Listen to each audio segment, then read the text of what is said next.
Hi hello welcome to Ishu and Khushi channel. ಈ video ಒಂದು ಹೆಣ್ಣಿನ ಜೀವನದ ಕತೆ. ತುಂಬ ಇಂಟ್ರೆಸ್ಟಿಂಗ್ ಆ್ಯಂಡ್ ಎಮೋಷನಲ್ ಆಗಿರುತ್ತದೆ. ಸ್ಕಿಪ್ ಮಾಡದೆ ನೋಡಿ ಫ್ರೆಂಡ್ಸ್. ನನಗೆ 15 ವರ್ಷ. ನಮ್ಮ ಅಕ್ಕ ಒಂದು ಗಂಡು ಮಗುವಿಗೆ ಜನ್ಮ ಕೊಟ್ಟು ತೀರಿಕೊಂಡಳು.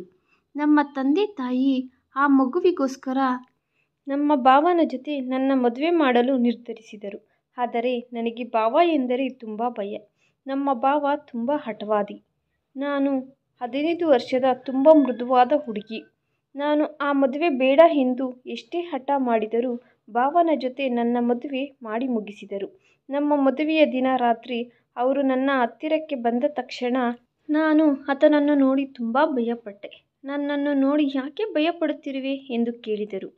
ನನ್ನ ಮಡಿಲಲ್ಲಿದ್ದ ನನ್ನ ಅಕ್ಕನ ಮಗ ತುಂಬ ಅಳುತ್ತಿದ್ದಾನೆ. ಆಗ ನನಗೆ ಕೇವಲ 15 ವರ್ಷ. ನನಗೆ ಏನು ಮಾಡಬೇಕು ಅರ್ಥವಾಗಲಿಲ್ಲ.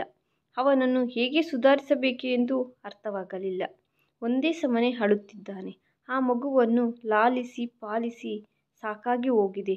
ಅಮ್ಮ ಅನಾರೋಗ್ಯದಿಂದ ತನ್ನ ರೂಮಿನಲ್ಲಿ ಮಲಗಿಕೊಂಡಿದ್ದಾಳೆ. ಅಕ್ಕ ತೀರಿಕೊಂಡ ದಿನದಿಂದಲೂ ಅಮ್ಮನ ಆರೋಗ್ಯ ತುಂಬ ಹದಗೆಟ್ಟಿದೆ. ಅಮ್ಮ ಯಾವಾಗಲೂ ತಲೆ ತಿರುಗಿ ಬಿದ್ದು ಹೋಗುತ್ತಿರುತ್ತಾಳೆ. ಆ ಮಗುವಿನ ಅಳು ಹೇಗೆ ನಿಲ್ಲಿಸಬೇಕು ಅರ್ಥವಾಗಲಿಲ್ಲ. ಎಷ್ಟು ಪ್ರಯತ್ನ ಪಟ್ಟರೂ ಮಗು ಅಳುವುದು ನಿಲ್ಲಿಸದೆ ಇದ್ದಿದ್ದಕ್ಕೆ ನಾನು ಅಳಲು ಶುರು ಮಾಡಿದೆ. ನನ್ನ ಅಳು ಕೇಳಿಸಿ ನನ್ನ ತಂದೆ ನನ್ನ ರೂಮಿನೊಳಗಡೆ ಬಂದರು. ಮಗುವಿನ ಜೊತೆ ನಾನು ಅಳುತ್ತಿರುವುದನ್ನು ನೋಡಿ, ಮಾಲಾ ಏನಾಯಿತು, ಯಾಕೆ ಅಳುತ್ತಿರುವೆ? ಅಪ್ಪ, ಇವನು ಅಳುವುದು ನಿಲ್ಲಿಸುತ್ತಿಲ್ಲ. ನಾನು ಇವನನ್ನು ಅಳುವುದು ಹೇಗೆ ನಿಲ್ಲಿಸಬೇಕು ಅನ್ನುತ್ತಿರುವಾಗ ನಮ್ಮ ತಂದೆ ಮಗುವನ್ನು ಎತ್ತಿಕೊಂಡು ಗಟ್ಟಿಯಾಗಿ ಉಸಿರು ತೆಗೆದುಕೊಂಡು, ಏನು ಮಾಡುವುದು? ಇವನು ಹುಟ್ಟಿದ ತಕ್ಷಣ ತನ್ನ ತಾಯಿಯನ್ನು ಕಳೆದುಕೊಂಡನು. ನಾನು ತುಂಬ ಕಷ್ಟಪಟ್ಟು ಮಗುವನ್ನು ಅಮ್ಮನನ್ನು ನೋಡಿಕೊಂಡೆ. 1 ವಾರದ ನಂತರ ಅಮ್ಮನ ಆರೋಗ್ಯ ಸ್ವಲ್ಪ ಸುಧಾರಿಸಿತು. ನಿಧಾನಕ್ಕೆ ಮೊಮ್ಮಗನನ್ನು ನೋಡಿಕೊಳ್ಳುವುದಕ್ಕೆ ಶುರು ಮಾಡಿದಳು. ನಮ್ಮ ಅಕ್ಕ ತೀರಿಕೊಂಡ ಮೇಲೆ ಒಂದು ಬಾರಿ ಸಹ ನಮ್ಮ ಭಾವ ಮನೆಗೆ ಬರಲಿಲ್ಲ. ನಮ್ಮ ಅಕ್ಕ ಭಾವ ಪ್ರೀತಿಸಿ ಮದುವೆ ಮಾಡಿಕೊಂಡರು. ಅವರಿಗೆ ಒಬ್ಬರೆಂದರೆ ಒಬ್ಬರಿಗೆ ಪಂಚಪ್ರಾಣ. ಆದರೆ ನಮ್ಮ ಅಕ್ಕನ ವಯಸ್ಸು ತುಂಬ ಚಿಕ್ಕದು. ಅದಕ್ಕೆ ಮೊದಲು ಅಮ್ಮನವರು ಈ ಮದುವೆಗೆ ನಿರಾಕರಿಸಿದರು. ನಮ್ಮ ದೊಡ್ಡ ಮಗಳಾದ ಸ್ವಾತಿಗೆ ಇನ್ನೂ ವಯಸ್ಸು ಆಗಿಲ್ಲ. ಆದ್ದರಿಂದ ಇವಾಗಲೇ ಮದುವೆ ಮಾಡುವುದು ಇಷ್ಟವಿಲ್ಲ ಎಂದು ಹೇಳಿದರು. ಆದರೆ ಅಕ್ಕ ತುಂಬ ಹಠ ಮಾಡಿದಳು. ನಮ್ಮ ಭಾವನವರು ಸಹ ನಮ್ಮ ಮನೆಯನ್ನು ಬಿಡಲಿಲ್ಲ. ಕೊನೆಗೆ ಯಾವುದೇ ದಾರಿ ಇಲ್ಲದೆ ನಮ್ಮ ತಂದೆಯವರು ಅವರಿಬ್ಬರಿಗೆ ಮದುವೆ ಮಾಡಬೇಕಾಗಿ ಬಂತು. ಯಾಕೆಂದರೆ ನಮ್ಮ ಅಕ್ಕ ಆತುರ ಬಿದ್ದು ಏನಾದರೂ ಅನಾಹುತ ಮಾಡಿಕೊಳ್ಳುತ್ತಾಳೆಂದು ಭಯಪಟ್ಟರು. ಆದರೆ ಮಗು ಹುಟ್ಟಿದ ತಕ್ಷಣ ಅಕ್ಕ ಈ ಲೋಕವನ್ನು ಬಿಟ್ಟು ಹೊರಟು ಹೋದಳು. ಆಕೆಗೆ ಅಲ್ಲಿಯವರೆಗೆ ಮಾತ್ರ ಆ ಭಗವಂತ ಬರೆದಿಟ್ಟಿದ್ದಾರೆ. ಈಗ 1 ತಿಂಗಳು ಕಳೆದು ಹೋಯಿತು. ಮಗುವಿಗೆ ತನ್ನ ಮಡಿಲು ಅಭ್ಯಾಸ ಆಗಿದೆ. ಭಾವನವರು ನಮ್ಮ ಮನೆಗೆ ಬಂದಾಗ ಆ ಸಮಯದಲ್ಲಿ ಭಾವನ ಗಡ್ಡ ತುಂಬ ಬೆಳೆದು ಹೋಗಿತ್ತು. ಕಣ್ಣುಗಳು ಕೆಂಪಾಗಿದ್ದವು. ಸ್ವಲ್ಪ ಹೊತ್ತು ಮಗುವನ್ನು ಎತ್ತಿಕೊಂಡು ಮುದ್ದಾಡಿದನು. ಅಮರ್, ಮಾಲಾ ವಯಸ್ಸು ತುಂಬ ಚಿಕ್ಕದು. ಆದರೂ ಸಹ ಮಗುವನ್ನು ಕಷ್ಟಪಟ್ಟು ನೋಡಿಕೊಳ್ಳುತ್ತಿದ್ದಾಳೆ. ನನಗೆ ಸಹ ಆರೋಗ್ಯ ಸರಿಯಾಗಿಲ್ಲ. ಸ್ವಾತಿ ತೀರಿಕೊಂಡಾಗಲಿಂದಲೂ ನನ್ನ ಅರ್ಧ ಪ್ರಾಣ ಹೋದಂತೆ ಅನಿಸುತ್ತಿದೆ. ಅತ್ತೆ, ಆ ದೇವರ ನಿರ್ಣಯ ಹಾಗೇ ಇದ್ದರೆ ನಾವು ಏನು ಮಾಡುವುದಕ್ಕೆ ಆಗುತ್ತದೆ? ನೀವಾದರೂ ಒಬ್ಬರಿಗೊಬ್ಬರು ನಿಮ್ಮ ನೋವನ್ನು ಹೇಳಿಕೊಂಡು ಒಬ್ಬರನ್ನೊಬ್ಬರು ಸಮಾಧಾನ ಪಡಿಸಿಕೊಳ್ಳುತ್ತೀರಿ. ಆದರೆ ನನ್ನ ಬಗ್ಗೆ ಏನಾದರೂ ಆಲೋಚಿಸಿದ್ದೀರಾ? ಯಾರೂ ಇಲ್ಲದೆ ಒಂಟಿಯಾಗಿ ಆ ಮನೆಯಲ್ಲಿ ಇರುತ್ತಿದ್ದೇನೆ. ನನಗೆ ಸ್ವಾತಿ ಜ್ಞಾಪಕಗಳೇ ಬರುತ್ತಿದ್ದಾವೆ. ಅಮರ್, ಇವು ರಜಾ ದಿನಗಳು. ಸ್ವಲ್ಪ ದಿನ ಹೋದರೆ ಮಾಲಾಗೆ ಸ್ಕೂಲ್ ಓಪನ್ ಆಗುತ್ತದೆ. ನಾನು ಮಗುವನ್ನು ನೋಡಿಕೊಳ್ಳುವ ಪರಿಸ್ಥಿತಿಯಲ್ಲಿ ಇಲ್ಲ. ಹೋಗಬೇಕಾದವರು ಹೇಗೋ ಹೊರಟು ಹೋದರು. ಇನ್ನು ನಿನ್ನ ಜೀವನದಲ್ಲಿ ಮುಂದಕ್ಕೆ ಹೋಗಬೇಕಾಗುತ್ತದೆ. ನೀನು 2ನೇ ಮದುವೆ ಮಾಡಿಕೊ ಎಂದು ಹೇಳಿದ್ದರಿಂದ ಭಾವನವರು ಆಶ್ಚರ್ಯವಾಗಿ, ಅತ್ತೆಯವರೇ, ನೀವು ಏನು ಮಾತನಾಡುತ್ತಿದ್ದೀರಾ? ಸ್ವಾತಿ ಸ್ಥಾನವನ್ನು ನಾನು ಯಾರಿಗೂ ಕೊಡುವುದಿಲ್ಲ, ಎಂದಿಗೂ ಕೊಡುವುದಿಲ್ಲ. ನಿನಗೆ ಗೊತ್ತು ಆಕೆಯನ್ನು ಎಷ್ಟು ಪ್ರೀತಿಸಿದೆನೋ. ಎಷ್ಟು ವರ್ಷಗಳಾದರೂ ಆಕೆಯ ಜ್ಞಾಪಕಗಳ ಜೊತೆನೇ ಜೀವನ ಕಳೆಯಬಲ್ಲೆ. ಮಗು ಸ್ವಲ್ಪ ದೊಡ್ಡವನಾದರೆ ನಾನು ಮಗುವನ್ನು ನನ್ನ ಜೊತೆ ಕರೆದುಕೊಂಡು ಹೋಗುತ್ತೇನೆ. ಅಮರ್, ನನಗೆ ಗೊತ್ತು ನೀನು ಸ್ವಾತಿಯನ್ನು ಪ್ರೀತಿಸಿದಂತೆ ಯಾರನ್ನೂ ಪ್ರೀತಿಸುವುದಿಲ್ಲ ಎಂದು. ಆದರೆ ಮಗುವಿಗೆ ತಾಯಿಯ ಅವಶ್ಯಕತೆ ತುಂಬ ಇದೆ. ಅತ್ತೆ, ಮಾಲಾ ಚಿಕ್ಕಮ್ಮ ಆಗಿದ್ದು ಆಕೆ ಮಗುವನ್ನು ನೋಡಿಕೊಳ್ಳಲಿಲ್ಲವಾ? ಆಕೆ ಇನ್ನೂ ಚಿಕ್ಕವಳು. 15 ವರ್ಷಕ್ಕೆ ಈಗ ಯಾರು ಮದುವೆ ಮಾಡುತ್ತಿದ್ದಾರೆ? ಆಕೆಗೆ 22 ಅಥವಾ 24 ವರ್ಷ ಬರುವಷ್ಟರಲ್ಲಿ. ಆಗ ನನ್ನ ಮಗನಿಗೆ 5-6 ವರ್ಷ ಆಗುತ್ತದೆ. ಆಗ ಮಗುವನ್ನು ತೆಗೆದುಕೊಂಡು ಹೋಗುತ್ತೇನೆ. ಆದರೆ ನಮ್ಮ ಅಮ್ಮ ಹೀಗೆ ಇದ್ದಾಳೆ. ಒಂದು ವೇಳೆ ನಿನ್ನ ಮಗನು ಮಾಲಾಗೆ ಅಭ್ಯಾಸವಾದರೆ ಇನ್ನೊಬ್ಬ ಹೆಣ್ಣನ್ನು ತಾಯಿಯಾಗಿ ಭಾವಿಸಲಾರನು. ಸಹಜವಾಗಿಯೇ ಇವತ್ತು ಇಲ್ಲದಿದ್ದರೂ ನಾಳೆಯಾದರೂ ನೀನು ಖಚಿತವಾಗಿ ಮತ್ತೆ ಮದುವೆ ಮಾಡಿಕೊಳ್ಳಬೇಕು. ಅತ್ತೆ, ನನಗೆ ಮತ್ತೆ ಮದುವೆ ಮಾಡಿಕೊಳ್ಳುವುದು ಇಷ್ಟವಿಲ್ಲ. ನಾನು ಈಗಲೇ ಅಲ್ಲ, ಯಾವತ್ತಿಗೂ ಮದುವೆ ಮಾಡಿಕೊಳ್ಳುವುದಿಲ್ಲ. ಅಮರ್, ಈಗ ಸ್ವಾತಿ ಇಲ್ಲ ಎಂಬ ನೋವು ನಿನ್ನ ಹೃದಯ ಹೊರಲಾರದೆ ಹೋಗುತ್ತಿದೆ. ಆದರೆ ಕಾಲಕ್ಕೆ ತಕ್ಕಂತೆ ಪ್ರತಿಯೊಂದು ಬದಲಾಗುತ್ತದೆ. ನನಗೆ ಗೊತ್ತು. ಕೆಲವು ತಿಂಗಳ ನಂತರನೇ ನೀನು ಮದುವೆ ಮಾಡಿಕೊ. ಆ ನಂತರ ನಿನ್ನ ಮಗನನ್ನು ನಿನ್ನ ಹೆಂಡತಿಯಾಗಿ ಇರುವ ಹುಡುಗಿ ಅಭ್ಯಾಸ ಮಾಡಿಕೊಳ್ಳುತ್ತಾಳೆ. ಇಲ್ಲದಿದ್ದರೆ ಆ ನಂತರ ನಿನಗೆ ತುಂಬ ಕಷ್ಟ ಆಗುತ್ತದೆ. ಪ್ರಸ್ತುತ ಚಿಂಟು ತುಂಬ ಚಿಕ್ಕವನು. ತನ್ನನ್ನು ಯಾರು ನೋಡಿಕೊಳ್ಳುತ್ತಾರೋ ಅವರಿಗೆ ಅಭ್ಯಾಸ ಆಗುತ್ತಾನೆ. ಸ್ವಲ್ಪ ಹೊಸ ಹುಡುಗಿಯನ್ನು ತನ್ನ ತಾಯಿಯಾಗಿ ಒಪ್ಪಿಕೊಳ್ಳುವುದಕ್ಕೆ ತುಂಬ ಕಷ್ಟಪಡುತ್ತಾನೆ. ನಮ್ಮ ತಾಯಿಯ ಮಾತುಗಳಿಗೆ ಮನಸ್ಸಿಗೆ ಬೇಸರವಾಗಿ ಭಾವ ಅವರು ತಕ್ಷಣ ಎದ್ದು ಹೊರಟು ಹೋದರು. 4 ತಿಂಗಳ ನಂತರ ಬಂದರು. ಈಗ ಮಗುವಿಗೆ ವಯಸ್ಸು 5 ತಿಂಗಳು ಆದವು. ನಾನು ಇಲ್ಲದೆ ಮಗು ಇರುತ್ತಿರಲಿಲ್ಲ. ನಾನು ಸ್ಕೂಲ್ನಿಂದ ಬರುವ ಹೊತ್ತಿಗೆ ಮಗು ಅಳುತ್ತಾ ಇರುತ್ತಿತ್ತು. ಮಗುವನ್ನು ಸುಧಾರಿಸಿ ಅಮ್ಮ ತುಂಬ ಸುಸ್ತಾಗುತ್ತಿದ್ದಳು. ಆದರೂ ಮಗು ಅಳು ನಿಲ್ಲಿಸುತ್ತಿರಲಿಲ್ಲ. ನಾನು ಬಂದು ಮಗುವನ್ನು ನನ್ನ ಮಡಿಲಲ್ಲಿ ತೆಗೆದುಕೊಂಡರೆ ಅಳು ನಿಲ್ಲಿಸುತ್ತಿದ್ದನು. ನಾನೇ ಮಗುವಿಗೆ ಅನ್ನ ತಿನ್ನಿಸಬೇಕು. ನನ್ನ ಜೊತೆನೇ ಮಲಗಿಕೊಳ್ಳುತ್ತಿದ್ದನು. ನನ್ನನ್ನು ತನ್ನ ತಾಯಿಯಾಗಿ ಭಾವಿಸುತ್ತಿದ್ದನು. ನಾನು ಸಹ ಮಗುವನ್ನು ನನ್ನ ಮಗುವಂತೆ ಭಾವಿಸುತ್ತಿದ್ದೇನೆ. ಅಮ್ಮ ಎಷ್ಟೋ ಬಾರಿ ಕೇಳಿದ್ದರಿಂದ 4 ತಿಂಗಳ ನಂತರ ಭಾವ ಮನೆಗೆ ಬಂದು 1 ಗಂಟೆ ಕುಳಿತುಕೊಂಡು ಅಮ್ಮನ ಮಾತುಗಳು ಒಂದು ಕಿವಿಯಲ್ಲಿ ಕೇಳಿಸಿಕೊಂಡು ಇನ್ನೊಂದು ಕಿವಿಯಲ್ಲಿ ಬಿಟ್ಟು ಬಿಡುತ್ತಿದ್ದನು. ಪ್ರತಿ ತಿಂಗಳು ಸ್ವಲ್ಪ ಹಣವನ್ನು ಮಗುವಿನ ಖರ್ಚುಗಳಿಗೋಸ್ಕರ ನಮ್ಮ ತಂದೆಯ ಶಾಪ್ ಹತ್ತಿರಕ್ಕೆ ಬಂದು ಕೊಟ್ಟು, ನನ್ನ ಮಗುವಿನ ಜವಾಬ್ದಾರಿ ಬೇರೆಯವರ ಮೇಲೆ ಬಿಡುವುದು ನನಗೆ ಇಷ್ಟವಿಲ್ಲ ಎನ್ನುತ್ತಿದ್ದ. ದಿನಗಳು ಇದೇ ವಿಧವಾಗಿ ಕಳೆಯುತ್ತಿದ್ದವು. ನನಗೆ 18 ವರ್ಷ, ಮಗುಗೆ 3 ವರ್ಷ ಬಂದಿತು. ನನ್ನನ್ನು ಒಂದು ಕ್ಷಣನೂ ಬಿಟ್ಟು ಇರುತ್ತಿರಲಿಲ್ಲ. ಅಮ್ಮ ಅಮ್ಮ ಎಂದು ನನ್ನ ಹಿಂದೆಯೇ ತಿರುಗುತ್ತಿದ್ದನು. ಆಗಲೇ ನನಗೆ ಒಂದು ಮದುವೆಯ ಸಂಬಂಧ ಬಂದಿತು. ತುಂಬ ಶ್ರೀಮಂತರು. ಅಮ್ಮ ಭಾವನನ್ನು ಕರೆದು ಮಾಲಾಗೆ ಒಂದು ಸಂಬಂಧ ಬಂದಿದೆ. ನಾವು ಈಗ ಮದುವೆ ಮಾಡೋಣ ಎಂದುಕೊಳ್ಳುತ್ತಿದ್ದೇವೆ ಎಂದು ಹೇಳಿದಳು. ಅದಕ್ಕೆ ಭಾವನವರು, ಆದರೆ ಮಗು ಪರಿಸ್ಥಿತಿ ಏನು? ನಿಮಗೆ ಚಿಂಟುವಿನ ಮೇಲೆ ಎಂತಹುದೇ ಪ್ರೀತಿ ಇಲ್ಲವಾ? ಅವನು ನಿಮ್ಮ ಮಗಳ ಮಗನೇ ಅಲ್ವಾ? ದಯವಿಟ್ಟು ಚಿಂಟುನಿಂದ ತನ್ನ ತಾಯಿ ಎಂದು ಭಾವಿಸುತ್ತಿರುವ ಮಾಲಾವನ್ನು ದೂರ ಮಾಡಬೇಡಿ. ಆದರೂ ಈಗ ಮಾಲಾಗೆ ಏನಷ್ಟು ವಯಸ್ಸಾಗಿದೆ? ಇನ್ನೆರಡು ವರ್ಷ ಕಳೆದರೆ ಚಿಂಟು ಸಹ ದೊಡ್ಡವನಾಗುತ್ತಾನೆ. ಪರಿಸ್ಥಿತಿಯನ್ನು ಅರ್ಥ ಮಾಡಿಕೊಳ್ಳುತ್ತಾನೆ. ಆಗ ಮಾಲಾ ಮದುವೆ ನಾನೇ ಒಂದು ಒಳ್ಳೆ ಮನೆಯನ್ನು ನೋಡಿ ಮದುವೆ ಮಾಡುತ್ತೇನೆ. ಅಳಿಯಂದಿರೇ, ನೀವು ಅರ್ಥ ಮಾಡಿಕೊಳ್ಳುತ್ತಿಲ್ಲ ಯಾಕೆ? ಅವನು ಇನ್ನೂ ಸ್ವಲ್ಪ ದೊಡ್ಡವನಾದರೆ ಮಾಲಾ ಅನ್ನು ಬಿಡುವುದಿಲ್ಲ. ಮಾಲಾ ಅನ್ನೇ ತನ್ನ ತಾಯಿ ಅಂದುಕೊಳ್ಳುತ್ತಿದ್ದಾನೆ. ಸಮಯದ ಬಗ್ಗೆ ಯಾರು ಏನು ಹೇಳುತ್ತೇವೆ? ನನಗೆ ಆರೋಗ್ಯ ಚೆನ್ನಾಗಿಲ್ಲ. ಮಾಲಾ ತಂದೆ ಆರೋಗ್ಯ ಸಹ ಅಷ್ಟಷ್ಟು ಮಾತ್ರನೇ. ನಾವು ಬೇಗನೆ ನಮ್ಮ ಮಗಳ ಮದುವೆ ಮಾಡೋಣ ಎಂದುಕೊಳ್ಳುತ್ತಿದ್ದೇವೆ. ಹಾಗಾದರೆ ನಿಮಗೆ ಮಾಲಾ ಮದುವೆಯ ಬಗ್ಗೆ ಅಷ್ಟೊಂದು ಆತುರವಿದ್ದರೆ ಆಕೆಯನ್ನು ನನಗೆ ಕೊಟ್ಟು ಮದುವೆ ಮಾಡಿ. ಭಾವ ಅಂದುಕೊಳ್ಳದೆ ಈ ರೀತಿ ಕೇಳುತ್ತಾರೆಂದು ಅಮ್ಮ ಅಸಲು ಊಹಿಸಲಿಲ್ಲ. ಅಮ್ಮ ಆಶ್ಚರ್ಯವಾಗಿ ಭಾವನನ್ನು ನೋಡುತ್ತಾ, ನೀನು ಮಾಲಾಗಿಂತಲೂ 10 ವರ್ಷ ದೊಡ್ಡವನು. ಆದರೆ ಏನಾಯಿತು? ಚಿಂಟು ಮಾಲಾವನ್ನು ತಾಯಿಯಾಗಿ ಭಾವಿಸುತ್ತಿದ್ದಾನೆ. ಆಕೆ ಇಲ್ಲದೆ ಅವನು ಇರುವುದಿಲ್ಲ. ನಾನು ಇನ್ನೊಬ್ಬ ಹುಡುಗಿಯನ್ನು ಮದುವೆ ಮಾಡಿಕೊಂಡು ತಂದರೆ ಆಕೆ ಚಿಂಟು ಜೊತೆ ಯಾವ ರೀತಿ ನಡೆದುಕೊಳ್ಳುತ್ತಾಳೋ ಗೊತ್ತಿಲ್ಲ. ಇವನಿಗೆ ತಾಯಿ ಪ್ರೀತಿ ಸಿಗದೇ ಇರಬಹುದು. ನನ್ನ ಮುಂದೆ ಚೆನ್ನಾಗಿ ನೋಡಿಕೊಂಡು ನಾನು ಇಲ್ಲದಿದ್ದಾಗ ಅವನಿಗೆ ಹಿಂಸೆ ಕೊಡಬಹುದು. ಮಾಲಾ ಅವನಿಗೆ ಚಿಕ್ಕಮ್ಮ ಆಗುತ್ತಾಳೆ. ಆದ್ದರಿಂದ ಅವನ ಮೇಲೆ ಆಕೆಗೆ ಪ್ರೀತಿ ಅಭಿಮಾನ ಇರುತ್ತದೆ. ನನಗೆ ಮದುವೆ ಮಾಡಿಕೊಳ್ಳಬೇಕು ಅನ್ನುವ ಉದ್ದೇಶವೇ ಇಲ್ಲ. ನನ್ನ ಮಗುವಿಗೆ ತಾಯಿ ಬೇಕು. ಅದು ಸಹ ಮಾಲಾ ಬಿಟ್ಟರೆ ಇನ್ಯಾರೂ ಅವನಿಗೆ ಆ ಪ್ರೀತಿ ಕೊಡುವುದಿಲ್ಲ. ಈ ವಿಷಯಗಳನ್ನೆಲ್ಲ ಕೇಳಿಸಿಕೊಂಡ ನಮ್ಮ ತಾಯಿ, ನಾನು ನಿಮ್ಮ ಮಾವನ ಜೊತೆ ಒಂದು ಬಾರಿ ಮಾತನಾಡಿ ಹೇಳುತ್ತೇನೆ. ಮಾಲಾ ಒಬ್ಬಳು ಮಗಳು. ಆಕೆಯನ್ನು ಮದುವೆ ಮಾಡಿಕೊಳ್ಳಬೇಕು ಅಂದುಕೊಂಡರೆ ಮನಸ್ಫೂರ್ತಿಯಾಗಿ ಮದುವೆ ಮಾಡಿಕೊಳ್ಳಿ. ಆದರೆ ಕೇವಲ ಚಿಂಟು ತಾಯಿಯಾಗಿ ಮಾತ್ರ ಅಲ್ಲದೆ ನಿನ್ನ ಹೆಂಡತಿಯಾಗಿ ಸಹ ಆಕೆಯನ್ನು ಗುರುತಿಸಬೇಕು. ಯಾಕೆಂದರೆ ನಾಳೆ ಮದುವೆಯಾದ ನಂತರ ಆಕೆಯಿಂದ ನನಗೆ ಯಾವ ವಿಧವಾದ ಸಮಸ್ಯೆಗಳು ಬರಬಾರದು ಅಂದಳು. ಭಾವ ಒಳ್ಳೆಯ ಕುಟುಂಬಕ್ಕೆ ಸೇರಿದವನು. ನೋಡುವುದಕ್ಕೆ ತುಂಬ ಸುಂದರವಾಗಿರುತ್ತಾನೆ. ಆತನ ವಯಸ್ಸು 28 ವರ್ಷ. ಯಾವ ಹುಡುಗಿಯಾದರೂ ಆತನನ್ನು ಮದುವೆ ಮಾಡಿಕೊಳ್ಳುವುದಕ್ಕೆ అయిಷ್ಟತೆ ತೋರಿಸುವುದಿಲ್ಲ. ಆದರೆ ನನ್ನ ಮನಸ್ಸಿನಲ್ಲಿ ಆತನ ಮೇಲೆ ಎಂತಹುದೇ ಕೆಟ್ಟ ಅಭಿಪ್ರಾಯ ಇಲ್ಲ.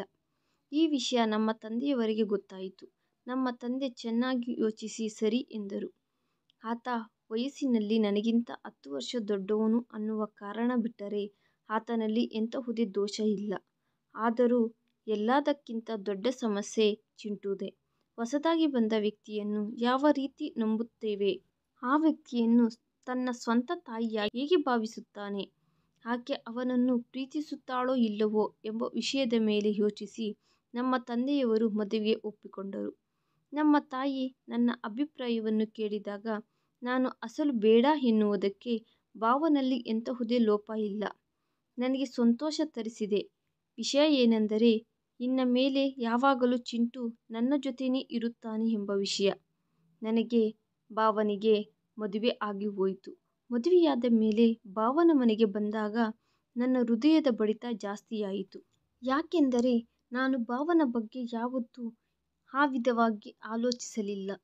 ಈಗ ಆತನೇ ನನ್ನ ಸರ್ವಸ್ವ.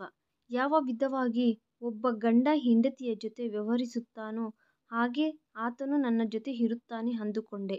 ಆದರೆ ಹಾಗೆ ನಡೆಯಲಿಲ್ಲ. ಮನೆಗೆ ಬಂದ ತಕ್ಷಣ ನನಗೆ ಬೇರೆ ರೂಮ್ ತೋರಿಸಿ ನಿನಗೆ ಇಲ್ಲಿ ಯಾವುದೇ ಕೊರತೆ ಇರುವುದಿಲ್ಲ.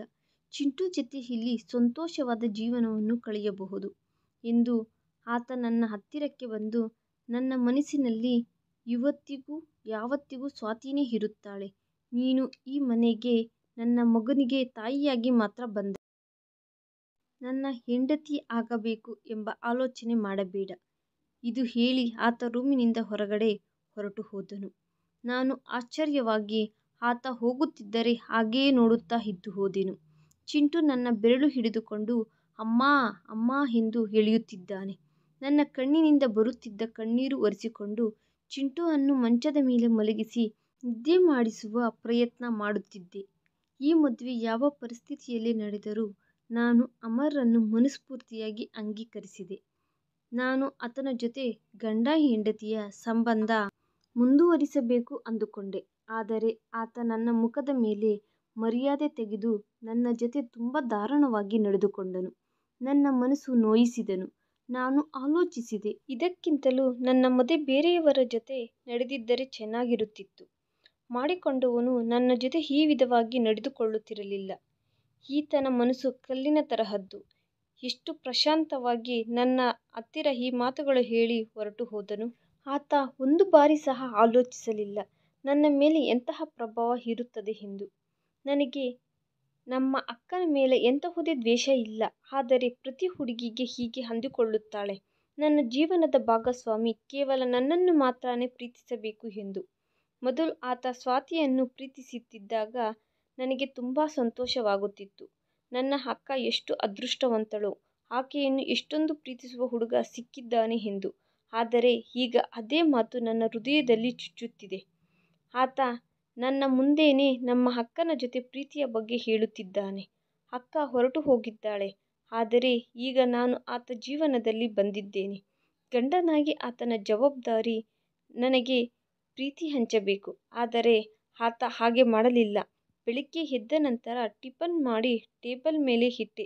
ಅಮರ್ ತಿಂದು ಸೈಲೆಂಟ್ ಆಗಿ ಹೊರಟು ಹೋದನು. ಆತ ಒಂದು ಬಾರಿ ಸಹ ನನ್ನ ಕಡೆ ನೋಡಲಿಲ್ಲ. ನಾನು ಆ ಕಲ್ಲಿನಂತಹ ಮನಸ್ಸು ಇದ್ದ ವ್ಯಕ್ತಿಯನ್ನು ನೋಡಿ ಮನಸ್ಸಿನಲ್ಲಿ ಕಣ್ಣೀರು ಸುರಿಸುತ್ತಿದ್ದೇನೆ. ನಾನು ರೂಪದಲ್ಲಿ ಅಕ್ಕನಿಗಿಂತ ಕಡಿಮೆ ಏನೂ ಇಲ್ಲ. ನಿಜ ಹೇಳಬೇಕು ಅಂದರೆ ಆಕೆಗಿಂತ ರೂಪವಂತಳೆ. ಆದರೂ ಅಮರ್ ನನ್ನ ಕಡೆಗೆ ಅಸಲು ನೋಡಲಿಲ್ಲ. ಅಮರ್ ಮನಸ್ಸಿನಲ್ಲಿ ಕೇವಲ ಅಕ್ಕನ ಜೊತೆನೇ ತುಂಬಿ ಇದೆ. ದಿನವೆಲ್ಲ ನಾನು ಏನೋ ಒಂದು ಕೆಲಸ ಇಲ್ಲ ಚಿಂಟುವನ್ನು ನೋಡಿಕೊಳ್ಳುವುದರಲ್ಲಿ ಮುಳುಗಿ ಹೋಗಿದ್ದೇನೆ. ಆದರೆ ರಾತ್ರಿ ಅಂದುಕೊಳ್ಳದೆ ನನ್ನ ಕಣ್ಣಿನಿಂದ ನೀರು ಬರುತ್ತಿದೆ. ನನಗೆ ಬೇಕಾದ ಪ್ರತಿಯೊಂದು ವಸ್ತುವನ್ನು ಆತ ತಂದು ಇಡುತ್ತಿದ್ದಾನೆ. ನಾನು ತಿನ್ನುವುದಕ್ಕೆ, ಕುಡಿಯುವುದಕ್ಕೆ, ಹಾಕಿಕೊಳ್ಳುವುದಕ್ಕೆ ಬಟ್ಟೆಗಳು ಏನೂ ಕಡಿಮೆಯಾಗದೆ ನೋಡಿಕೊಳ್ಳುತ್ತಿದ್ದಾನೆ. ಆದರೆ ಹೆಣ್ಣು ಮಕ್ಕಳಿಗೆ ಇವೇ ಸರ್ವಸ್ವ ಅಲ್ಲ. ಗಂಡನ ಪ್ರೀತಿ ಸಹ ಅವಶ್ಯಕತೆ ಇರುತ್ತದೆ. ಅದು ನನಗೆ ಸಿಗುತ್ತಿಲ್ಲ. ಪ್ರತಿ ಹೆಣ್ಣಿಗೂ ಮನಸ್ಸಿನಲ್ಲಿ ಒಂದು ಆಸೆ ಇರುತ್ತದೆ, ತನ್ನ ಗಂಡ ತನ್ನನ್ನು ಹತ್ತಿರಕ್ಕೆ ತೆಗೆದುಕೊಂಡು ಪ್ರೀತಿಸಬೇಕೆಂದು. ಒಂದೊಂದು ಬಾರಿ ಹೀಗೆ ಸುಂದರವಾಗಿ ರೆಡಿಯಾಗಬೇಕೆಂದು ನನಗೆ ಮನಸ್ಸಾಯಿತು. ಒಂದು ಸುಂದರವಾದ ಸೀರೆ ಉಟ್ಟುಕೊಂಡು ಕೂದಲನ್ನು ಫ್ರೀಯಾಗಿ ಬಿಟ್ಟು ಲೈಟಾಗಿ ಮೇಕಪ್ ಮಾಡಿಕೊಂಡೆ. ಅಂದುಕೊಳ್ಳದೆ ಅದೇ ಸಮಯದಲ್ಲಿ ಅಮರ್ ಮನೆಗೆ ಬಂದನು. ನನ್ನನ್ನು ನೋಡಿ ಕೋಪದಿಂದ, ಯಾಕೆ ಹೀಗೆ ಸೀರೆ ಉಟ್ಟುಕೊಂಡು ರೆಡಿಯಾಗಿದ್ದೀಯಾ? ಸುಂದರವಾಗಿ ರೆಡಿಯಾಗಿ ನನ್ನ ಮನಸ್ಸಿನಲ್ಲಿ ಕೋರಿಕೆಗಳು ಹುಟ್ಟಿಸಬೇಕೆಂದು ಅಂದುಕೊಳ್ಳುತ್ತಿದ್ದೀಯಾ? ಅಸಲು ನನ್ನ ಬಗ್ಗೆ ಏನೆಂದುಕೊಳ್ಳುತ್ತಿರುವೆ? ಅಷ್ಟೊಂದು ಬಲಹೀನನಾಗಿ ಕಾಣಿಸುತ್ತಿದ್ದೀನಾ? ನೀನು ಈ ರೀತಿ ರೆಡಿಯಾದರೆ ನನ್ನನ್ನು ನಾನು ಮರೆತು ಹೋಗಿ ನಿನಗೆ ಹತ್ತಿರವಾಗುತ್ತೇನೆ ಅಂದುಕೊಳ್ಳುತ್ತಿದ್ದೀಯಾ? ನಾಚಿಕೆ ಆಗುತ್ತಿಲ್ಲವಾ ಇಂತಹ ಕೆಲಸ ಮಾಡುವುದಕ್ಕೆ? ಈ ಮಾತುಗಳನ್ನು ಕೇಳಿಸಿಕೊಂಡ ನನಗೆ ನಾನೇ ಕಡಿಮೆಯಾಗಿ ಹೋದೆ. ನನ್ನ ಮರ್ಯಾದೆ ತೆಗೆದಂತೆ ಅನಿಸಿತು. ನನ್ನ ಕಣ್ಣಿನಿಂದ ನೀರು ಸುರಿಯುತ್ತಿದ್ದಾವೆ. ನಾನು ಮಾಮೂಲಿಯಾಗಿ ರೆಡಿಯಾದೆ. ಆದರೆ ಆತ ಆಫೀಸಿನಿಂದ ಬೇಗ ಬರುತ್ತಾನೆ ಎಂದು ಈ ವಿಧವಾಗಿ ನನ್ನ ಮರ್ಯಾದೆ ಕಳೆಯುತ್ತಾರೆಂದು ಅಸಲು ಅಂದುಕೊಳ್ಳಲಿಲ್ಲ. ನಾನು ರೂಮಿನಲ್ಲಿ ಹೋಗಿ ನನ್ನ ಡ್ರೆಸ್ ಚೇಂಜ್ ಮಾಡಿಕೊಂಡು ನಾನು ಅಳುತ್ತಿದ್ದೆ. ಅಳುತ್ತಿರುವುದನ್ನು ನೋಡಿ ಚಿಂಟು ನನ್ನ ಹತ್ತಿರಕ್ಕೆ ಬಂದು ನನ್ನ ಕಣ್ಣೀರನ್ನು ಒರೆಸುತ್ತಾ, ಅಮ್ಮ ಏನಾಯಿತು? ಯಾಕೆ ಅಳುತ್ತಿದ್ದೀಯಾ? ಅಪ್ಪ ನಿನ್ನನ್ನು ಬೈದರಾ? ನಾನು ನಿನಗೆ ಇಷ್ಟವಾದ ಮಗ ಅಲ್ವಾ? ಅಪ್ಪನನ್ನು ಬಿಟ್ಟುಬಿಡು, ನಾನು ನಿನಗೆ ಮುತ್ತು ಇಡುತ್ತೇನೆ. ಯಾವ ಪ್ರೀತಿ ನಾನು ಆತನನ್ನು ಪ್ರೀತಿಸುತ್ತೇನೋ ಹಾಗೆ ಚಿಂಟು ಸಹ ನನ್ನನ್ನು ಪ್ರೀತಿಸುತ್ತಾನೆ. ಚಿಂಟು ನನ್ನ ಹಣೆಯ ಮೇಲೆ ಮುತ್ತು ಇಟ್ಟ ತಕ್ಷಣ ನಾನು ನನ್ನ ಕಣ್ಣೀರನ್ನು ಒರೆಸಿಕೊಂಡೆ. ನಾನು ಅಳುತ್ತಾ ನನ್ನ ಮೇಕಪ್ ಎಲ್ಲ ಒರೆಸಿಬಿಟ್ಟೆ. ನಾನು ಹಾಕಿಕೊಂಡ ಲಿಪ್ಸ್ಟಿಕ್ ನನ್ನ ಮುಖವೆಲ್ಲ ಆಗಿದೆ. ಕಾಟಿಕೆ ಸಹ ಕತ್ತಿನ ತನಕ ಸ್ಪ್ರೆಡ್ ಆಗಿದೆ. ಅಲ್ಲಿಯ ತನಕ ನನಗೆ ಚಿಂಟು ಮೇಲೆ ಕೋಪ ಇಲ್ಲ. ಅಂತಹುದು ನನಗೆ ಚಿಂಟು ಮೇಲೆ ಕೋಪ ಬಂದಿತು. ಯಾಕೋ ಗೊತ್ತಿಲ್ಲ. ಒಂದು ವೇಳೆ ಚಿಂಟು ನನ್ನ ಜೀವನದಲ್ಲಿ ಇಲ್ಲದಿದ್ದರೆ ಬಹುಶಃ ಈ ದಿನ ನನಗೆ ಇದೆಲ್ಲ ನಡೆಯುತ್ತಿರಲಿಲ್ಲವೇನೋ ಎಂದು ಒಂದು ಬಾರಿ ನನ್ನಲ್ಲಿ ಫೀಲಿಂಗ್ ಶುರುವಾಯಿತು. ಕೇವಲ ಚಿಂಟುಯಿಂದಲೇ ನನಗೆ ಇಷ್ಟವಿಲ್ಲದ ಅಮರ್ ಜೊತೆ ನನ್ನ ಮದುವೆಯಾಯಿತು. ನನ್ನ ಮುಖದ ಮೇಲೆ ಅಳಿಸಿ ಹೋದ ಮೇಕಪ್ ಅನ್ನು ನೋಡಿ ಚಿಂಟು ತನ್ನ ಚಿಕ್ಕ ಚಿಕ್ಕ ಕೈಗಳಿಂದ ನನ್ನ ಮುಖವನ್ನು ಕ್ಲೀನ್ ಮಾಡುತ್ತಾ, ಅಮ್ಮ ನೀನು ಲವ್ಲಿ ದೆವ್ವ ಆಗಿ ಹೋಗಿದ್ದೀಯ. ನಾನು ಈಗಲೇ ನಿನ್ನ ಮುಖ ಕ್ಲೀನ್ ಮಾಡುತ್ತೇನೆ. ಇಲ್ಲದಿದ್ದರೆ ಪಾಪ ಅಪ್ಪ ನಿನ್ನನ್ನು ನೋಡಿ ಭಯ ಬಿದ್ದು ನಿನ್ನ ಜೊತೆ ಜಗಳ ಮಾಡುತ್ತಾರೆ. ಚಿಂಟು ಹೇಳಿದ ಮಾತು ಕೇಳಿ ನನ್ನ ಮುಖದಲ್ಲಿ ಚಿರುನಗೆ ಬಂದಿತು. ಚಿಂಟು ಕಲ್ಮಶವಿಲ್ಲದ ಮಗು. ಆ ದಿನದ ನಂತರ ನಾನು ಮತ್ತೆ ಯಾವಾಗಲೂ ರೆಡಿಯಾಗಲಿಲ್ಲ. ನಾನು ತುಂಬ ತುಂಟ ಹುಡುಗಿ. ನಿಜ ಹೇಳಬೇಕಾದರೆ ನನ್ನ ಮನಸ್ಸು ಹೀಗೆ ಕೋರಿಕೊಳ್ಳುತ್ತಿತ್ತು. ಏನಾದರೂ ಮಾತನಾಡಬೇಕು, ಹೇಳಬೇಕು, ರೆಡಿಯಾಗಬೇಕು, ಮೇಕಪ್ ಮಾಡಿಕೊಳ್ಳಬೇಕು, ಹಾಗೆ ಫ್ಯಾಷನ್ ಆಗಿರುವ ಬಟ್ಟೆಗಳು ಧರಿಸಬೇಕು ಎಂದು. ಆದರೆ ಆ ದಿನದಿಂದ ನನಗೆ ಮತ್ತೆ ಇವೆಲ್ಲ ಮಾಡಬೇಕೆಂದು ನನ್ನ ಮನಸ್ಸಿಗೆ ಅನಿಸಲಿಲ್ಲ. ಈಗ ನನಗೆ 20 ವರ್ಷ. ನನ್ನ ಹುಟ್ಟಿದ ಹಬ್ಬ ಬಂದಿದ್ದರಿಂದ ಆ ದಿನ ನನ್ನ ಮನಸ್ಸಿಗೆ ಏನಾಯಿತೋ ಗೊತ್ತಿಲ್ಲ. ನನಗೆ ಎಷ್ಟೋ ಇಷ್ಟವಾದ ರೆಡ್ ಕಲರ್ ಡ್ರೆಸ್ ಹಾಕಿಕೊಂಡು ಕೂದಲು ಸಹ ಫ್ರೀಯಾಗಿ ಬಿಟ್ಟು ಆಗ ಸಮಯ ಮಧ್ಯಾಹ್ನ ಆಗುತ್ತಿದೆ. ಆಗ ಅಮರ್ ಬರುವ ಸಮಯ ಸಹ ಅಲ್ಲ. ನನ್ನ ಮುಖಕ್ಕೆ ಲೈಟಾಗಿ ಮೇಕಪ್ ಮಾಡಿಕೊಂಡೆ. ನಾನು ಯಾವಾಗಲಾದರೂ ಅಶಾಂತಿಗೆ ಗುರಿಯಾದರೆ ನನ್ನ ಮನಸ್ಸಿನಲ್ಲಿ ಚಿಂಟು ಮೇಲೆ ತುಂಬ ಕೋಪ ಬರುತ್ತಿತ್ತು. ಆದರೆ ಮರುಕ್ಷಣ ಈ ಫೀಲಿಂಗ್ಸ್ ಅನ್ನು ಬಿಟ್ಟು, ಚಿಂಟು ನನ್ನ ಅಕ್ಕನ ಮಗ. ಅವನು ನನ್ನನ್ನು ಮಮ್ಮಿ ಎಂದು ಕರೆಯುತ್ತಾನೆ. ನಾನು ಅವನನ್ನು ಸ್ವಂತ ಮಗನಂತೆ ಪ್ರೀತಿಸುತ್ತೇನೆ. ಅವನು ತಂದೆ ಮಾಡಿದ ತಪ್ಪಿಗೆ ಚಿಂಟು ಅನ್ನು ಯಾಕೆ ಶಿಕ್ಷಿಸಬೇಕು? ಆ ದಿನ ನಾನು ರೆಡಿಯಾಗಿ ಕುಳಿತುಕೊಂಡಿದ್ದಾಗ ಆಗ ಚಿಂಟು ಮೊಬೈಲ್ನಲ್ಲಿ ನನ್ನ ಫೋಟೋಗಳು ತೆಗೆದು ಅಮರ್ ನಂಬರ್ಗೆ ಕಳುಹಿಸಿದನು. ನನಗೆ ಈ ವಿಷಯಗಳು ಯಾವೂ ಗೊತ್ತಿಲ್ಲ. ನನಗೆ ಬಟರ್ ಪನ್ನೀರ್ ತಿನ್ನಬೇಕೆಂದು ನನ್ನ ಮನಸ್ಸಿಗೆ ಅನಿಸಿತು. ನಾನು ಎದ್ದು ಕಿಚನ್ ಒಳಗಡೆ ಹೋಗಿ ಬಟರ್ ಪನ್ನೀರ್ ಮಾಡಿದೆ. ನಾವಿಬ್ಬರು ತಾಯಿ ಮಗ ಕುಳಿತುಕೊಂಡು ತಿನ್ನುವುದಕ್ಕೆ ಶುರು ಮಾಡಿದೆವೋ ಇಲ್ಲೋ ಆಗಲೇ ಅಮರ್ ಕೋಪದಿಂದ ಮನೆಗೆ ಬಂದನು. ನಾನು ಇಷ್ಟೊಂದು ರೆಡಿಯಾಗಿರುವುದನ್ನು ನೋಡಿ ಮರುಕ್ಷಣನೇ ಆತನ ಮೊಬೈಲ್ ನನ್ನ ಮುಂದೆ ಬಿಸಿರುತ್ತಾ ಹೀಗೆ ಅಂದನು, ನೀನು ಇದೆಲ್ಲ ಯಾಕೆ ಮಾಡುತ್ತಿದ್ದೀಯಾ? ನಿನಗೆ ನಾಚಿಕೆ ಇಲ್ಲವಾ? ಅಲ್ಲಿ ನಾನು ಮೀಟಿಂಗ್ನಲ್ಲಿ ಬ್ಯುಸಿಯಾಗಿದ್ದೇನೆ. ಇಲ್ಲಿ ನೀನು ಮಾತು ಮಾತಿಗೂ ನಿನ್ನ ಫೋಟೋಗಳನ್ನು ಕಳಿಸುತ್ತಲೇ ಇದ್ದೀಯ. ನಾನು ಎಷ್ಟು ಬಾರಿ ನಿನಗೆ ವಿವರಿಸಿದೆ ನನ್ನ ಮುಂದೆ ಈ ರೀತಿ ವೇಷಗಳು ಹಾಕಬೇಡ ಎಂದು. ನನ್ನ ದೃಷ್ಟಿಯಲ್ಲಿ ನಿನಗೆ ಎಂತಹುದೇ ಬೆಲೆ ಇಲ್ಲ. ನೀನು ನನ್ನ ಮಗುವಿನ ತಾಯಿ ಮಾತ್ರ. ನಿನಗೋಸ್ಕರ ನನ್ನ ಮನಸ್ಸಿನಲ್ಲಿ ಸ್ಥಾನ ಯಾವತ್ತಿಗೂ ಇರುವುದಿಲ್ಲ ಅಂದಿದ್ದರಿಂದ ಏನು ನಡೆದಿದೆಯೋ ಅರ್ಥವಾಗದೆ ನಾನು ಅಯೋಮಯವಾಗಿ ಆತನ ಮುಖದ ಕಡೆಗೆ ನೋಡುತ್ತಾ ಇದ್ದು ಹೋದೆ. ಮರುಕ್ಷಣನೇ ಆತ ನನ್ನ ಮುಖವನ್ನು ಗಟ್ಟಿಯಾಗಿ ಹಿಡಿದು ಬಲವಾಗಿ ಹಿಂದಕ್ಕೆ ತಳ್ಳಿದನು. ನನ್ನ ಕೈಗೆ ಇದ್ದ ಕೆಂಪು ಬಣ್ಣದ ಗಾಜಿನ ಬಳೆಗಳು ಅವು ನಾನು ತುಂಬ ಇಷ್ಟದಿಂದ ನನ್ನ ಡ್ರೆಸ್ ಕಲರ್ ಮ್ಯಾಚಿಂಗ್ ಮಾಡಿಕೊಂಡೆ. ಮರುಕ್ಷಣನೇ ಆತನು ನನ್ನ ಕೈಯನ್ನು ಟೇಬಲ್ ಮೇಲೆ ಹೊಡೆದನು. ನನ್ನ ಕೈಗೆ ಇದ್ದ ಗಾಜಿನ ಬಳೆಗಳು ಹೊಡೆದು ಮನೆಯೆಲ್ಲ ಚೆಲ್ಲಾಪಿಲ್ಲಿಯಾಗಿ ಬಿದ್ದಿದ್ದಾವೆ. ಆ ಸಮಯದಲ್ಲಿ ಚಿಂಟು ಭಯ ಬಿದ್ದು ಸೋಫಾ ಹಿಂದೆ ಬಚ್ಚಿಟ್ಟುಕೊಂಡನು. ಸ್ವಲ್ಪ ಗಾಜಿನ ಚೀರುಗಳು ನನ್ನ ಮುಂಗೈಯಲ್ಲಿ ಚುಚ್ಚಿಕೊಂಡಿದ್ದಾವೆ. ನಾನು ಅಳಲು ಶುರು ಮಾಡಿದೆ. ಅಮರ್ ನಂಬರ್ಗೆ ಯಾವ ಫೋಟೋಗಳು ಹೋಗಿದ್ದಾವೋ ಅದು ಸಹ ನನಗೆ ಗೊತ್ತಿಲ್ಲ. ಚಿಂಟು ಅಜ್ಞಾನದಿಂದ ನನ್ನ ಫೋಟೋಗಳು ತನ್ನ ತಂದೆ ನಂಬರ್ಗೆ ಸೆಂಡ್ ಮಾಡಿದನು. ಆದರೆ ಅಮರ್ ಕೋಪಕ್ಕೆ ನಾನು ಗುರಿಯಾದೆನು. ಚೆನ್ನಾಗಿ ರೆಡಿಯಾಗುವುದು, ನನಗೆ ಇಷ್ಟವಾದ ಬಟ್ಟೆಗಳು ಹಾಕಿಕೊಳ್ಳುವುದು, ನನಗೆ ಇಷ್ಟವಾದ ಆಹಾರ ತಿನ್ನುವುದು, ಈಗ ಪ್ರತಿಯೊಂದು ನನಗೆ ನಿಷೇಧಿಸಲಾಗಿದೆ. ನಾನು ನನ್ನ ರೂಮಿನಲ್ಲಿ ಬಂಧಿಸಿಕೊಂಡು ತುಂಬ ಹೊತ್ತಿನ ತನಕ ನನ್ನಲ್ಲಿ ಇದ್ದ ಭಾವೋದ್ವೇಗಗಳಿಗೆ ಮತ್ತು ಕೋರಿಕೆಗಳಿಗೆ ತಣ್ಣೀರು ಎರಚಿಕೊಂಡು ನಾನು ಅಳುತ್ತಿದ್ದೇನೆ. ನನ್ನ ಕಣ್ಣಿನಿಂದ ಕಣ್ಣೀರು ಸುರಿಯುತ್ತಿದ್ದಾವೆ. ಆ ದಿನ ರಾತ್ರಿ ಒಂದು ನಿಮಿಷ ಸಹ ನಾನು ಕಣ್ಣು ಮುಚ್ಚಿಕೊಳ್ಳಲಿಲ್ಲ. ಚಿಂಟು ಡೋರ್ ಹೊಡೆಯುತ್ತಿದ್ದಾನೆ. ಆದರೆ ನಾನು ಬಾಗಿಲು ತೆಗೆಯದಿದ್ದಕ್ಕೆ ತನ್ನ ತಂದೆಯ ಹತ್ತಿರ ಮಲಗಿಕೊಂಡನು. ಮರುದಿನ ಬೆಳಗ್ಗೆ ನಾನು ರೂಮಿನಿಂದ ಹೊರಗಡೆ ಬರುವಷ್ಟರಲ್ಲಿ ನನ್ನ ವೈಖರಿ ಪೂರ್ತಿಯಾಗಿ ಬದಲಾಗಿದೆ. ಅಮರ್ ನನ್ನ ಕಡೆಗೆ ತಿರುಗಿ ನೋಡುತ್ತಿದ್ದಾನೆ. ಬಹುಶಃ ನಾನೇನಾದರೂ ಮಾತನಾಡಿದರೂ, ಏನಾದರೂ ಮಾಡಿದರೂ, ಇಲ್ಲದಿದ್ದರೆ ಚಿಂಟು ಜೊತೆ ತಪ್ಪಾಗಿ ಪ್ರವರ್ತಿಸಿದರೆ ಆಗ ಆತನಿಗೆ ಮತ್ತೆ ನನ್ನನ್ನು ಬೈಯುವುದಕ್ಕೆ ಮತ್ತೊಂದು ಅವಕಾಶ ಸಿಗುತ್ತದೆ ಎಂದು ನೋಡುತ್ತಿದ್ದಾನೆ. ಆದರೆ ನಾನು ಮೌನವಾಗಿ ಇದ್ದು ಹೋದೆ. ನನ್ನ ಮನಸ್ಸಿನಲ್ಲಿ ಒಂದು ಮಾತ್ರ ಇದೆ. ನಾನು ಕೇವಲ ಚಿಂಟು ತಾಯಿ ಮಾತ್ರ. ನನಗೆ ಇಲ್ಲಿ ಚಿಂಟುವನ್ನು ನೋಡಿಕೊಳ್ಳುವುದು ಬಿಟ್ಟರೆ ಬೇರೆ ಕೆಲಸ ಇಲ್ಲವಾ? ಮತ್ತೆ ನನ್ನ ಗಂಡನ ಅವಶ್ಯಕತೆಗಳನ್ನು ತೀರಿಸುವುದು ಮಾತ್ರ. ತುಂಬ ದಿನಗಳ ಹಿಂದೆ ನಾನು ನನ್ನ ಮನಸ್ಸನ್ನು ಸಾಯಿಸಿಕೊಂಡೆ. ನನ್ನ ವಯಸ್ಸಿನಲ್ಲಿ ಇರುವ ಹುಡುಗಿಯರು ನೋಡುವ ಪ್ರೀತಿ, ಭಾವೋದ್ವೇಗಗಳು, ಕನಸುಗಳು ಕಾಣುವುದನ್ನು ನಾನು ಬಿಟ್ಟುಬಿಟ್ಟೆ. ನಾನು ಪ್ರೀತಿಯಿಂದ ಚಿಂಟುಗೆ ಟಿಫನ್ ತಿನ್ನಿಸಿ ಸ್ಕೂಲಿಗೆ ಕಳುಹಿಸಿದೆ.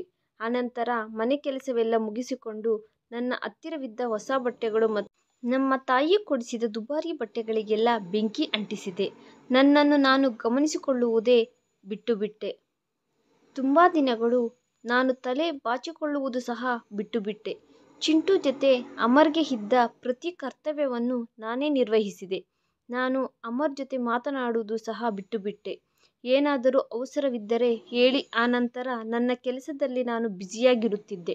ಮೌನವಾಗಿ ಕೆಲಸದಲ್ಲಿ ನಿಮಗ್ನಳಾಗಿ ಇದ್ದ ನನ್ನನ್ನು ನೋಡಿ ಬಹುಶಃ ಅಮರ್ಗೆ ಸಹ ಅದು ಅರ್ಥವಾಗಿರಬಹುದು. ಅದಕ್ಕೆ ಕೆಲವು ಬಾರಿ ಆತನು ನನ್ನ ಜೊತೆ ಮಾತನಾಡುವುದಕ್ಕೆ ಪ್ರಯತ್ನಿಸಿದನು.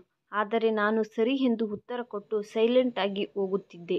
ಆಗ ಆತ ನನ್ನ ಜೊತೆ ಮಾತನಾಡುವ ಧೈರ್ಯ ಮಾಡಲಿಲ್ಲ. ಆದರೆ ಈಗ ನಾನು ಅದರ ಬಗ್ಗೆ ಅಸಲು ನೋವು ಪಡುತ್ತಿಲ್ಲ. ಯಾಕೆಂದರೆ ತುಂಬ ದಿನಗಳ ಹಿಂದೆಯೇ ನನ್ನ ಭಾವನೆಗಳು ಮುರಿದು ಹೋಗಿದ್ದಾವೆ. ಈಗ ನನ್ನ ಅಂದವನ್ನು ಮೇಂಟೈನ್ ಮಾಡಬೇಕು ಅನ್ನುವ ಆಸೆ ನನ್ನಲ್ಲಿ ಇಲ್ಲ. ಚೆನ್ನಾಗಿ ರೆಡಿಯಾಗುವುದು, ಬಳೆಗಳು ಹಾಕಿಕೊಳ್ಳುವುದು ಇವೆಲ್ಲ ನಾನು ಯಾವಾಗಲೋ ಮರೆತು ಹೋದೆ. ಯಾವುದಾದರೂ ಫಂಕ್ಷನ್ಗೆ ಹೋಗಬೇಕಾದರೂ ಅಥವಾ ಏನಾದರೂ ಹಬ್ಬಗಳು ಬಂದರೂ ಹೊಸ ಬಟ್ಟೆಗಳು ಹಾಕಿಕೊಂಡು ರೆಡಿಯಾಗುತ್ತಿರಲಿಲ್ಲ. ಈ ಸಾರಿ ಹಬ್ಬ ಬಂದಾಗ ಬಹುಶಃ ಅಮರ್ ಈ ವಿಷಯವನ್ನು ಗಮನಿಸಿದಂತಿದ್ದಾನೆ. ಚಿಂಟುಗೋಸ್ಕರ ಏನಾದರೂ ತೆಗೆದುಕೊಳ್ಳಬೇಕು ಅಂದುಕೊಂಡಾಗ ಆತ ನನ್ನನ್ನು ಸಹ ಬಾ ಎಂದು ಕರೆಯುತ್ತಿದ್ದನು. ಆದರೆ ನಾನು ಕೆಲಸವಿದೆ ಎಂದು ಹೇಳಿ ಹೋಗುತ್ತಿರಲಿಲ್ಲ. ಚಿಂಟು ಜೊತೆ ತಿರುಗಾಡಿ ಬಂದರೂ ಅಮರ್ ತುಂಬ ಸಂತೋಷವಾಗಿದ್ದನು. ಆತ ನನ್ನ ಹತ್ತಿರಕ್ಕೆ ಬಂದು ಒಂದು ಕವರ್ ನನ್ನ ಮುಂದೆ ಇಟ್ಟು ಹೀಗೆ ಹೇಳಿದನು, ಇದನ್ನು ನಾನು ನಿನಗೋಸ್ಕರ ತಂದೆ ಎಂದು ಸ್ವಲ್ಪ ತಡಬಡಾಯಿಸಿದ ಹಾಗೆ ಆತನ ಮುಖದಲ್ಲಿ ನಾಚಿಕೆ ಸಹ ಕಾಣಿಸಿತು.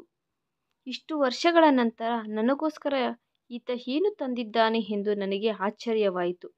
ನನ್ನ ಕಣ್ಣನ್ನು ನಂಬಲಾರದೆ ಆತನನ್ನು ನೋಡುತ್ತಾ ಇದ್ದು ಹೋದೆ. ನಾನೇನು ಆಲೋಚಿಸದೆ ಆ ಕವರ್ ಓಪನ್ ಮಾಡಿ ನೋಡಿದಾಗ ಅದರಲ್ಲಿ ಕೆಂಪು ಬಣ್ಣದ ಗಾಜಿನ ಬಳೆಗಳು ಇದ್ದವು. ಆ ಬಳೆಗಳೆಂದರೆ ನನಗೆ ತುಂಬ ಇಷ್ಟ. ನಾನು ಬಳೆಗಳ ಕಡೆಗೆ ನೋಡುತ್ತಾ, ನೀವು ಯಾರಿಗೋಸ್ಕರ ಬಳೆಗಳು ತಂದಿದ್ದೀರಿ ಅಂದಿದ್ದರಿಂದ ಅಮರ್ ನನ್ನ ಕಡೆಗೆ ಆಶ್ಚರ್ಯವಾಗಿ ನೋಡುತ್ತಾ, ನಾನು ನನ್ನ ಮಗನ ತಾಯಿಗೋಸ್ಕರ ತಂದೆ. ಅಂದರೆ ನಿನಗೋಸ್ಕರನೇ ತಂದಿದ್ದೀನಿ. ನಿನಗೆ ಕೆಂಪು ಬಣ್ಣದ ಬಳೆಗಳೆಂದರೆ ಇಷ್ಟ ಅಲ್ವಾ, ಹಾಕಿಕೋ ಎಂದಿದ್ದರಿಂದ ನಾನು ಆಶ್ಚರ್ಯವಾಗಿ ಕಣ್ಣುಗಳನ್ನು ಮೇಲಕ್ಕೆತ್ತಿ ಆತನನ್ನು ನೋಡಿದಾಗ ತನ್ನ ಕಣ್ಣುಗಳಲ್ಲಿ ಯಾವುದೋ ಒಂದು ವಿಚಿತ್ರವಾದ ಆಕರ್ಷಣೆ ಕಾಣಿಸಿತು. ನನ್ನನ್ನು ದೂರ ಇರು ಎಂದು ಬಲವಂತ ಮಾಡಿದ ವ್ಯಕ್ತಿ ಹೀಗೆ ಪ್ರವರ್ತಿಸುವುದಕ್ಕೆ ಏನಾದರೂ ಕಾರಣ ಇರಬಹುದು. ಬಹುಶಃ ನಾನು ಆತನ ಹೆಂಡತಿ ಅನ್ನುವ ವಿಷಯ ತುಂಬ ವರ್ಷಗಳ ನಂತರ ಆತ ಗ್ರಹಿಸಿರಬಹುದು. ಆತನ ಮೊದಲ ಹೆಂಡತಿ ತೀರಿಕೊಂಡಿದ್ದಾಳೆ. ನಾನು ಆತನ ಎರಡನೇ ಹೆಂಡತಿ ಆಗಿದ್ದರೂ ನಮ್ಮ ಮಧ್ಯೆ ಆ ಸಂಬಂಧ ಇಲ್ಲ. ನಾವು ದೂರವಾಗಿಯೇ ಇರುತ್ತಿದ್ದೇವೆ. ಈ ಬದಲಾವಣೆ ಆತ ನನ್ನನ್ನು ಗಮನಿಸುತ್ತಿದ್ದಾಗೆ ಆತನಲ್ಲಿ ನನ್ನ ಮೇಲೆ ಪ್ರೀತಿ ಹುಟ್ಟಿದಂತೆ ಅನಿಸುತ್ತಿದೆ. ನಾನು ಆ ಬಳೆಗಳನ್ನು ತೆಗೆದುಕೊಂಡು ಕಬೋರ್ಡ್ನಲ್ಲಿ ಇಟ್ಟೆ. ನಾನು ಈಗ ಕೆಲಸ ಮಾಡುತ್ತಿದ್ದೇನೆ. ಬಳೆಗಳು ತಂದಿದ್ದಕ್ಕೆ ನಿನಗೆ ಧನ್ಯವಾದಗಳು. ನಾನು ಈ ಮಾತು ಹೇಳಿ ಅಲ್ಲಿಂದ ಹೊರಟು ಹೋದೆ. ಆದರೆ ಈಗ ನನಗೆ ಈ ವಸ್ತುಗಳ ಜೊತೆ ನನಗೆ ದೊಡ್ಡದಾಗಿ ಅವಸರ ಇಲ್ಲ. ಹಬ್ಬ ಆಗಿದ್ದರಿಂದ ಎಲ್ಲರೂ ರೆಡಿಯಾದರು. ನಾನು ಮಾತ್ರ ಮನೆ ಕೆಲಸದಲ್ಲಿ ಮುಳುಗಿ ಹೋಗಿದ್ದೆ. ನಮ್ಮ ತಂದೆ ತಾಯಿ ಸಹ ಇಲ್ಲಿಗೆ ಬಂದಿದ್ದಾರೆ.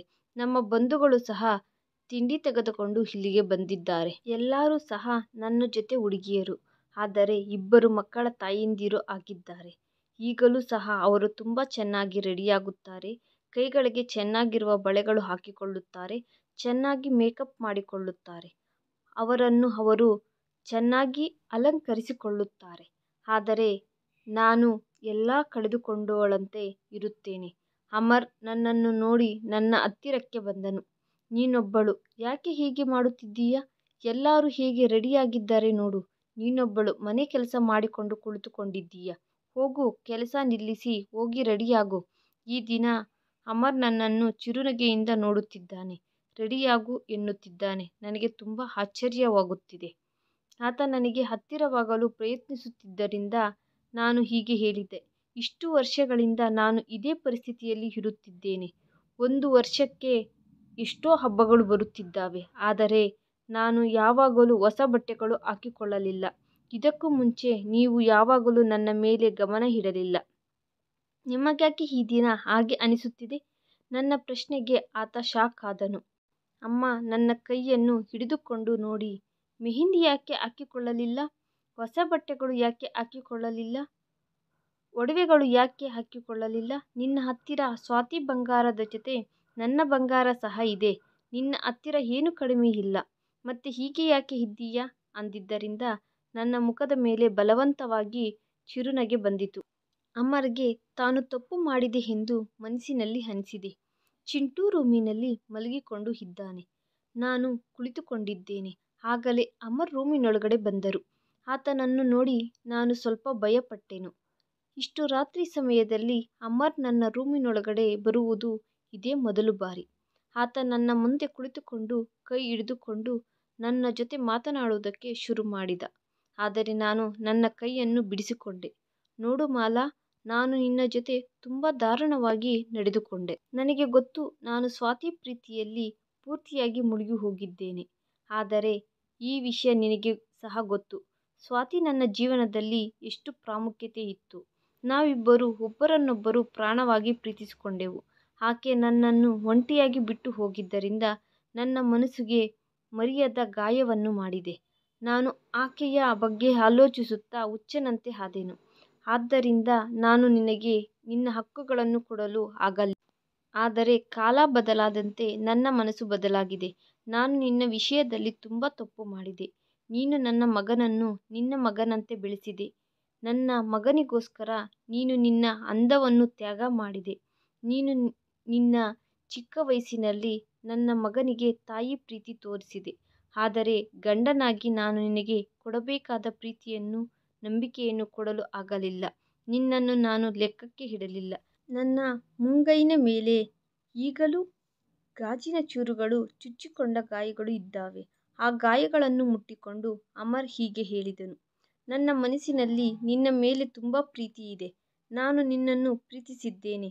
ನಿನ್ನ ಜೊತೆ ಹೊಸ ಜೀವನವನ್ನು ಪ್ರಾರಂಭಿಸಬೇಕು ಅಂದುಕೊಳ್ಳುತ್ತಿದ್ದೇನೆ ಎಂದನು. ಅಮರ್ ತನ್ನ ಜೊತೆ ತೆಗೆದುಕೊಂಡು ಬಂದ ಕೆಂಪು ಬಣ್ಣದ ಬಳೆಗಳನ್ನು ಕೈಗಳಿಗೆ ಹಾಕಿದರು. ನಿಧಾನಕ್ಕೆ ಆತ ನನಗೆ ಹತ್ತಿರವಾಗುತ್ತಿದ್ದಾನೆ. ಆತನ ಮಾತುಗಳು ನನಗೆ ಅರ್ಥವಾಗುತ್ತಿದ್ದಾವೆ. ಆದರೆ ನನ್ನಲ್ಲಿ ಆಸೆಗಳು, ಕೋರಿಕೆಗಳು ಎಲ್ಲ ಪೂರ್ತಿಯಾಗಿ ನಾಶ ಆಗಿದ್ದಾವೆ. ನಾನು ಅಲ್ಲಿಂದ ಎದ್ದು ನಿಂತುಕೊಂಡೆ. ಇಂತಹ ಕೋರಿಕೆಗಳೆಲ್ಲ ನನ್ನ ಮನಸ್ಸಿನಲ್ಲಿ ಯಾವಾಗಲೂ ನಾಶವಾದವು. ನಾನು ಮತ್ತೆ ಆತನನ್ನು ನೋಡಿದರೆ ನಾನು ಕೇವಲ ಚಿಂಟುಗೆ ತಾಯಿ ಮಾತ್ರನೇ. ಇದಕ್ಕಿಂತ ಹೆಚ್ಚಾಗಿ ನಿಮಗೆ ಎಂತಹುದೇ ಸಂಬಂಧ ಇಲ್ಲ. ಒಂದು ಸಮಯದಲ್ಲಿ ನನಗೆ ಸಹ ಆಸೆಗಳು ಇದ್ದವು. ನಾನು ಸಹ ದೇವರನ್ನು ಕೇಳಿಕೊಳ್ಳುತ್ತಿದ್ದೆ, ನೀವು ನನಗೆ ಗಂಡನಾಗಿ ಬದಲಾಗಿ ನನ್ನನ್ನು ಸ್ವೀಕರಿಸಿ ನಿನ್ನ ಭಾಗಸ್ವಾಮಿ ಹಕ್ಕನ್ನು, ಪ್ರೀತಿಯನ್ನು ಕೊಡಬೇಕೆಂದು, ನಿನ್ನನ್ನು ತಬ್ಬಿಕೊಳ್ಳಬೇಕೆಂದು ಆಸೆ ಬೀಳುತ್ತಿದ್ದೆ. ಆದರೆ ಈಗ ಆ ಕೋರಿಕೆಗಳೆಲ್ಲ ಸತ್ತು ಹೋದವು.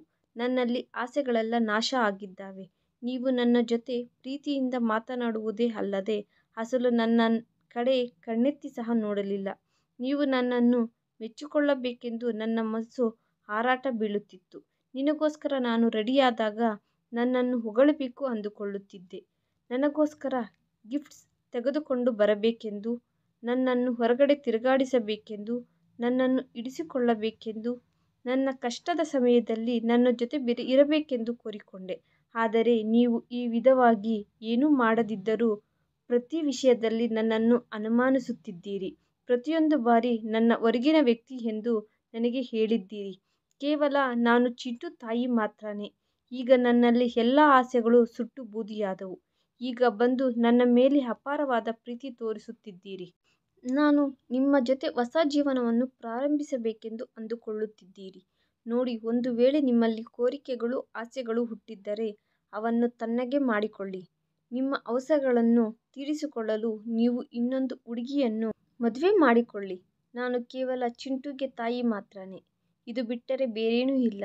ನನ್ನ ಕಡೆಯಿಂದ ನಿಮಗೆ ಅನುಮತಿ ಕೊಟ್ಟಿದ್ದೇನೆ. ನೀವು ಮೂರನೇ ಮದುವೆ ಮಾಡಿಕೊಳ್ಳಬಹುದು ಎಂದು ಆತನ ಹತ್ತಿರ ಹೇಳಿ ನಾನು ರೂಮಿನ ಬಾಲ್ಕನಿಯ ಕಡೆಗೆ ಹೊರಟು ಹೋದೆ. ಸ್ವಲ್ಪ ಸಮಯದ ನಂತರ ಅಮರ್ ನನ್ನ ರೂಮಿನಿಂದ ಹೊರಟು ಹೋದನು. ನಾನು ತುಂಬ ಹೊತ್ತು ಬಾಲ್ಕನಿಯಲ್ಲಿ ನಿಂತುಕೊಂಡು ನನ್ನ ಕಣ್ಣೀರನ್ನು ನನ್ನಲ್ಲೇ ನಾನು ನುಂಗಿಕೊಂಡೆ. ನಾನು ಮನಸ್ಸಿನಲ್ಲಿ ಆತನ ಮೇಲೆ ಆಸೆಗಳನ್ನು ಬೆಳೆಸಿಕೊಳ್ಳಬೇಕು ಅಂದುಕೊಂಡೆ. ಆದರೆ ನನ್ನ ಮನಸ್ಸು ಅಂಗೀಕರಿಸಲಿಲ್ಲ. ಒಂದು ಬಾರಿ ಹೆಣ್ಣು ಒಬ್ಬ ಗಂಡಸಿನ ವಿಷಯದಲ್ಲಿ ತನ್ನ ಮನಸ್ಸಿನ ಬಾಗಿಲು ಮುಚ್ಚಿಕೊಂಡರೆ ಆತನು ಏನು ಮಾಡಿದರೂ ಯಾರೂ ಅವನ್ನು ತೆರೆಯುವುದಕ್ಕೆ ಆಗುವುದಿಲ್ಲ. ಒಬ್ಬ ಹೆಣ್ಣನ್ನು ಅವಮಾನಿಸಿ ನಂತರ ಮತ್ತೆ ಆಕೆಯನ್ನು ಹಿಂದಿನ ಸ್ಥಿತಿಗೆ ತೆಗೆದುಕೊಂಡು ಬರುವುದು ಅದು ಕನಸಿನ ಮಾತೆ. ಈ ವಿಡಿಯೋ ನಿಮಗೆ ಇಷ್ಟವಾಗಿದ್ದರೆ please like, share and subscribe ಮಾಡ್ಕೊಳ್ಳಿ. Thanks for watching video.